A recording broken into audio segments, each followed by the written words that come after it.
الحمدللہ رب العالمین والصلاة والسلام علی سید المرسلین وعلی آلہ واصحابہ اجمعین۔ آخری عشرہ چل رہا ہے رمضان المبارک کا۔ اعتکاف کے حوالے سے دو چار مسائل ڈسکس کرنا چاہتا ہوں۔ پیچھے بھی کافی ویڈیوز اس حوالے سے ریکارڈنگز ہو چکی ہیں۔ آج بھی اسی تسلسل میں ایک ویڈیو ریکارڈنگ کی جا رہی ہے اعتکاف کے مسائل کے حوالے سے۔ سوال یہ ہے کہ اعتکاف میں کون سی عبادت افضل ہے، یا اعتکاف میں کون سی عبادت زیادہ کرنی چاہیے، افضل عبادت کون سی ہے، یہ سوال ہے۔ یاد رکھیں کہ اعتکاف کے اندر کوئی بھی عبادت مخصوص نہیں ہے، اور اعتکاف کے اندر ہر عبادت افضل ہے۔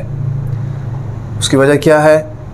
کوئی عبادت مخصوص کیوں نہیں ہے؟ کیونکہ حضور نبی اکرم صلی اللہ علیہ وسلم نے اس اعتکاف کے اندر کوئی مخصوص عبادت کرنے کے لیے نہیں بتایا۔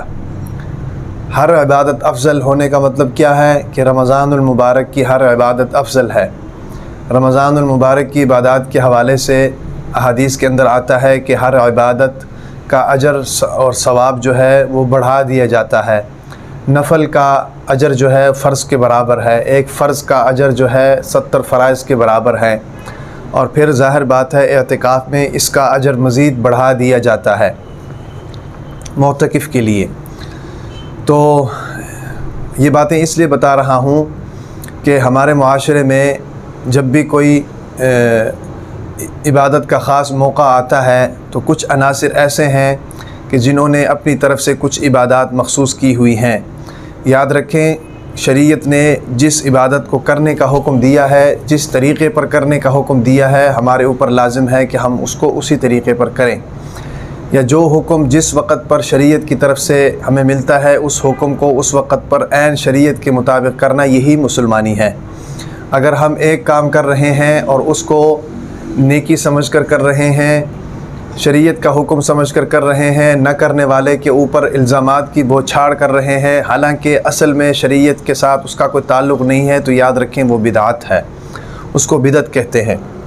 اور بدعت کے بارے میں فرمایا کہ کل بدعت ضلالہ، ہر بدعت گمراہی ہے، اور ہر گمراہی جہنم میں لے کر جانے والی ہے۔ تو بتا رہا تھا کہ کچھ عناصر عبادات مخصوص کرتے ہیں،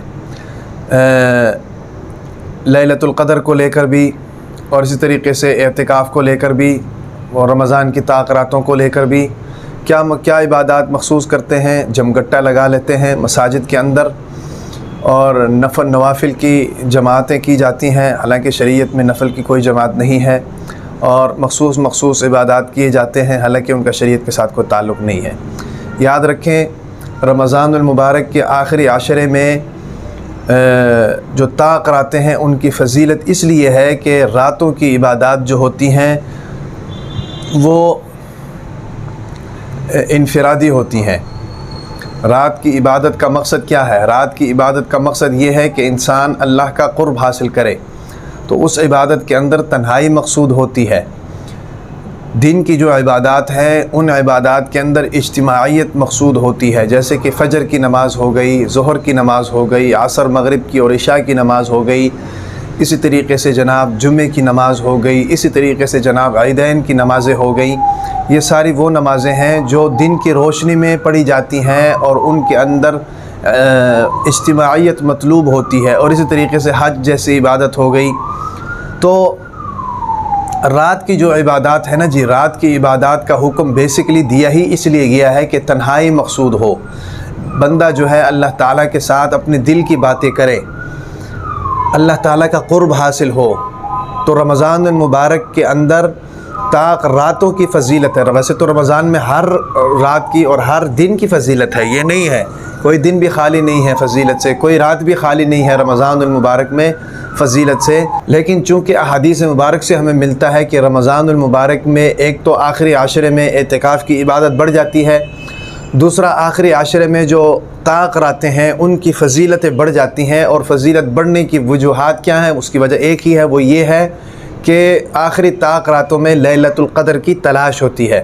تو لیلۃ القدر کے اندر بھی جو لیل ہے وہ بھی رات کو کہتے ہیں، تو اس لیے اور عموماً ہمارے یہاں پر تو لیلۃ القدر میں مزید جمگٹے لگ جاتے ہیں، مزید اجتماعات ہو جاتے ہیں، مزید قسم قسم کے وہ کام کیے جاتے ہیں جن کا شریعت نے حکم نہیں دیا ہے۔ تو اس لیے یاد رکھیں کہ اس حوالے سے ایک اعتکاف کے اندر ہر عبادت افضل ہے، چاہے آپ قرآن پڑھیں، چاہے آپ ذکر و اذکار کریں، چاہے آپ نوافل پڑھیں، چاہے آپ دینی کتابیں پڑھیں، چاہے آپ علماء کرام کی کتابیں پڑھیں، احادیث پڑھیں، ہے بھئی، جتنی بھی، یا آپ سوئیں وہ بھی افضل ہے، سونا بھی عبادت ہے ایسے موقع پر۔ اس لیے تو میں کہتا ہوں کہ اعتکاف کے اندر وہ آدمی جو اعتکاف میں ہے اس کو تو آٹومیٹکلی لیلۃ القدر مل جاتی ہے چاہے وہ عبادت نہ بھی کرے۔ کیوں؟ کیونکہ وہ آٹومیٹکلی اعتکاف کی عبادت سے گزر رہا ہوتا ہے۔ کل قیامت کے دن اللہ تعالیٰ کو یہ کہہ سکتا ہے کہ یا اللہ لیلۃ القدر آئی تھی، میں نے عبادت تو کوئی نہیں کی، نماز بھی نہیں پڑھی، قرآن بھی نہیں پڑھا، ذکر و اذکار بھی نہیں کیا، میں سویا رہا، لیکن ایک عبادت میں کر رہا تھا، وہ عبادت اعتکاف کی عبادت تھی اور اس اعتکاف کی عبادت سے میں گزر رہا تھا، تو وہ آٹومیٹکلی جو ہے نا لیلۃ القدر اس کو مل جاتی ہے۔ تو اعتکاف کرنے کا مقصد یہ ہے۔ بہرحال اعتکاف کے اندر کوئی عبادت مخصوص نہیں ہے، ہر عبادت جو ہے وہ افضل ہے اور اعلیٰ ترین درجے پر پہنچی ہوتی ہے۔ اللہ تعالیٰ ہر عبادت کو کرنے کی توفیق عطا فرمائے۔ ایک تو سوال یہ ہے۔ دوسرا سوال یہ ہے کہ جس مسجد میں اعتکاف کیا اگر وہاں جمعہ کی نماز نہ ہوتی ہو تو پھر کیا کیا جائے؟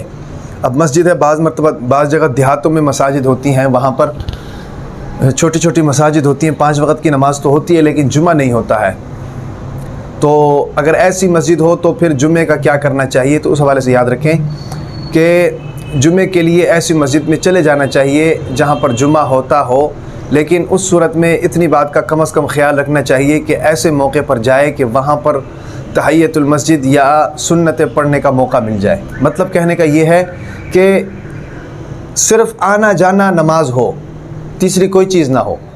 ایسے نہیں ہے کہ بھئی آپ جناب 2 گھنٹے پہلے چلے جائیں، وہاں پر جا کر جناب گپ شپ لگائیں، وہاں پر جا کر جناب ہنسیں اور جناب گپ شپ لگائیں اور کھیلیں کودیں، تو وہ کیونکہ آپ مقصد صرف اور صرف نماز ہے، مقصد صرف اور صرف جمعہ ہے، اس مجبوری کے تحت آپ نکلے ہیں، تو ایسے وقت پر جائیں کہ آپ وہاں جائیں تو صرف آپ کے پاس اتنا وقت ہو کہ آپ جناب تحیۃ المسجد پڑھ لیں یا وضو کر لیں، تحیۃ المسجد پڑھ لیں یا سنتیں پڑھ لیں اور اس کے بعد خطبہ سن لیں، فرض نماز پڑھ لیں، اس کے بعد سنتیں پڑھ کر فوراً جو ہے نا جی آپ دوبارہ اپنے اعتکاف والی جگہ کی طرف آئیں، اتنی شریعت گنجائش دیتی ہے۔ تو اگر کسی جگہ پر مسجد میں جمعہ نہ ہوتا ہو تو پھر اس کا یہ حکم ہے۔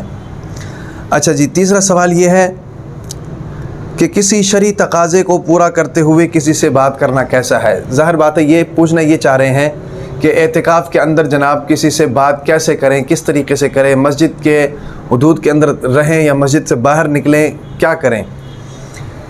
یاد رکھیں کہ اس حوالے سے کافی لوگ کنفیوژن کا شکار ہوتے ہیں۔ بعض مرتبہ تو ہم نے لوگوں کو دیکھا ہے کہ لوگ جناب شرعی عذر تو ہوتا ہے، قضاء حاجت کے لیے آتے ہیں، لیکن جناب انہوں نے منہ لپیٹا ہوتا ہے اور بند کیا ہوتا ہے، کسی سے بات چیت بھی نہیں کر رہے ہوتے، اشارے کر رہے ہوتے ہیں۔ یاد رکھیں کہ اگر آپ شرعی تقاضے کے تحت باہر نکلے ہوئے ہیں، آپ کو مثلا واش روم کا تقاضا ہے تو آپ واش روم کے لیے نکلے ہوئے ہیں، تو اس دوران آپ بات چیت کر سکتے ہیں، اس میں بات چیت کرنے میں کوئی جناب قباحت نہیں ہے، کوئی پابندی نہیں ہے۔ مثلا آپ واش روم گئے ہیں تو واش روم کا دروازہ بند ہے، باہر لوگ بھی کھڑے ہوئے ہیں، آپ بھی کھڑے ہو گئے، بات چیت اس میں کر لیا۔ کیوں؟ کیونکہ آپ بات چیت کے لیے نہیں گئے نا جی، آپ واش روم کے لیے گئے ہیں، تو واش روم جاتے ہوئے جناب کسی سے اگر بات چیت ہو گئی تو ٹھیک ہے، کوئی مسئلہ نہیں ہے۔ اسی طریقے سے گئے واش روم کرنے ہیں اور راستے میں کسی سے بیمار کے بارے میں پوچھ لیا، بیمار پرسی کر لی کسی کی، تو کیونکہ وہاں آپ خاص اس چیز کے لیے نہیں گئے، بیمار پرسی کے لیے نہیں گئے یا خاص بات چیت کے لیے، اگر آپ خاص کسی سے بات چیت کے لیے مسجد کے حدود سے باہر نکل گئے ہیں، اعتکاف کے حدود سے باہر نکل گئے تو پھر تو آپ کا اعتکاف ٹوٹ گیا۔ لیکن آپ نکلے صرف واش روم کے لیے ہیں یا وضو کرنے کے لیے گئے ہیں، اور وضو کرنے کے دوران یا واش روم کرنے سے پہلے وہاں اگر کھڑے ہو گئے کچھ دیر کے لیے کسی سے بات چیت کر لی ہے تو اس میں کوئی قباحت نہیں ہے، آپ کا اعتکاف نہیں ٹوٹے گا۔ اگر آپ خاص بات چیت کرنے کے لیے گئے ہیں تو اس صورت میں جو ہے نا جی آپ کا اعتکاف ٹوٹ جائے گا۔ اچھا جی، چوتھا سوال اور بڑا اہم سوال ہے کہ اعتکاف میں غسل کرنا کیسا ہے؟ اور یہ سوال عموماً بہت لوگ پوچھتے ہیں، اعتکاف کے اندر معتکف جو غسل کرتا ہے، نہانے جاتا ہے، نہانے کا عمل کیسا ہے، اس سے اعتکاف ٹوٹتا ہے کہ نہیں؟ یاد رکھیں، پہلی بات یاد رکھیں کہ ایک تو نہانا ہوتا ہے، نہانے کی 3 قسمیں ہیں، بیسیکلی تو 2 قسمیں ہیں لیکن اعتکاف میں 3 بن جاتی ہے۔ ایک تو یہ ہے کہ آپ